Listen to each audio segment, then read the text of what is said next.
కూతురి సంస్థపై money laundering case. Kerala CM Pinarayi Vijayan కుమార్తె వీణా విజయన్కు సంబంధించి మనీ లాండరింగ్ ఆరోపణలపై ఎన్ఫోర్స్మెంట్ డైరెక్టరేట్ దర్యాప్తు ప్రారంభించింది. వీణకు చెందిన ఐటీ సంస్థతో పాటు కొచ్చిన్లోని గనుల సంస్థ CMRLపై కూడా ఈడీ దర్యాప్తు చేస్తోంది. ఈ మేరకు ECIRను దాఖలు చేసింది.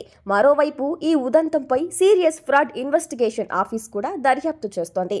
గతేడాది కాంగ్రెస్ ఎమ్మెల్యే మాథ్యూ కుజల్నదన్ వీణా ఐటీ సంస్థ ఎక్సాలాజిక్ పై చేసిన ఫిర్యాదులతో SFIO రంగంలోకి దిగింది. CMRL మైనింగ్ సంస్థ నుంచి ఎక్సాలాజిక్ కు 1.72 కోట్ల నిధులు అందాయని మాథ్యూ ఆరోపించారు.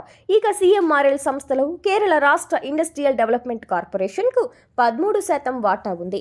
ఈ నేపథ్యంలో CMRL సంస్థతో పాటు KSIDC అధికారులను కూడా SFIO ప్రశ్నించింది. వారి వివరాలను రికార్డు చేసుకుంది.